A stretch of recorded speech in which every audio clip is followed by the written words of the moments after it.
Apti Alaudinov, the commander of the Akhmat Special Forces Unit, offered a detailed update on the battlefield conditions in the Kursk region during a televised address, reporting significant gains by Russian forces and praising local residents for their unwavering resilience. As fighting intensifies near Russia's western borders, Alaudinov highlighted the progress made on multiple fronts while calling for unity and divine support. Alaudinov's report comes as military tensions in the region escalate, with the Kursk area becoming a focal point for both defensive and offensive operations amid increasing cross-border attacks from Ukraine. Alaudinov began by addressing the situation in the Chechnya direction, a region that has seen intermittent shelling and small-scale skirmishes. He emphasized that while there were no dramatic changes along the line of contact, Russian forces managed to neutralize several key Ukrainian assets. Our units, through joint efforts, managed to destroy several pieces of enemy equipment, including an artillery installation, a mortar, and a few hexacopters, which we call Baba Yaga, along with the crew. Alaudinov commended the soldiers for their precision and effectiveness in the field, calling their performance exemplary in defending Russian territory. Our guys did a great job today, well done. The enemy is trying to dig in somewhere, but wherever we find them, we destroy them. However, Alaudinov acknowledged the complexity of maintaining such momentum, underscoring that while the enemy had been repelled, it would take time to completely clear the region of opposition forces. Of course, we can't say that the enemy has been fully eliminated and the territory cleared yet. This is a painstaking task. There are nuances and complexities, and any work has to be done carefully, thoroughly, and without rushing. Shifting his focus to other active battle zones, the Akhmat commander praised the success of Russian forces in the village of Borki. Alaudinov credited the 810th Brigade and the Arbat unit for completely clearing the village and restoring control over this strategically important area. He noted that Ukrainian forces had made a push into Vesyoloye the previous day, but were swiftly halted. The enemy was stopped there, and today, throughout the day, we systematically destroyed them, Alaudinov said.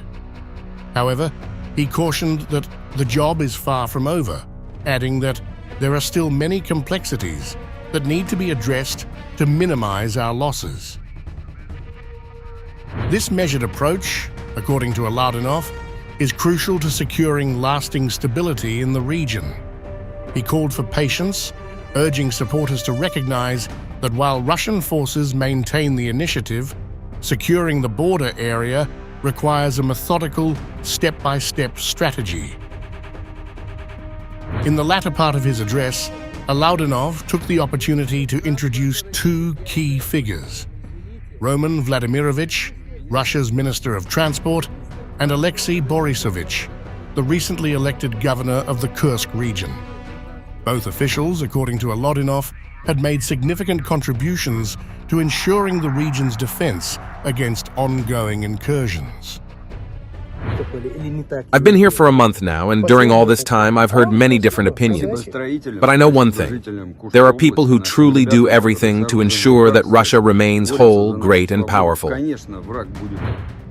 He specifically praised Vladimirovich for his work in constructing fortifications along the border, which he described as both essential and expertly executed. Responding to online critics who questioned the effectiveness of these fortifications, Alaudinov dismissed such criticisms as uninformed. I've seen how precisely these structures were built. Underground, people had everything they needed. Even the Ukrainians who entered our territory and took some of these strongpoints were shocked in those video clips online.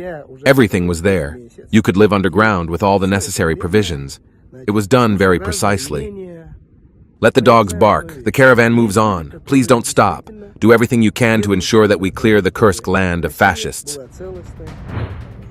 Alaudinov's remarks were not only military-focused, but also deeply personal, reflecting on the bravery of the people living in the Kursk region.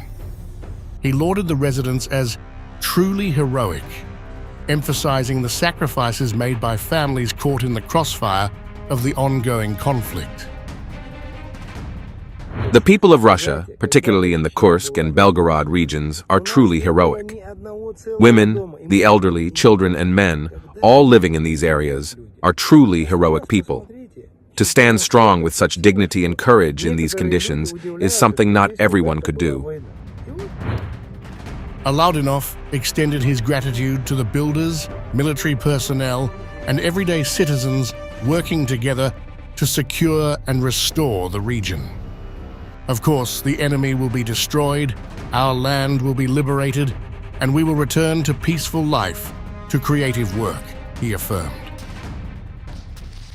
Drawing parallels to the post-war recovery of Chechnya, Alaudinov reassured that despite the destruction, the Kursk region would eventually emerge stronger and more prosperous. He invoked the example of Chechnya's remarkable transformation from a war-torn region to a symbol of resilience and prosperity under Russian control. There was a time when Chechnya was destroyed. We didn't have a single intact house, and we wondered when we'd be able to live like people again. But now, look at Chechnya. It's so beautiful that some people are amazed there was ever a war here. He expressed confidence that the Kursk region would undergo a similar transformation.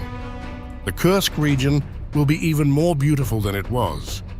Everything will be restored to an even better state than before.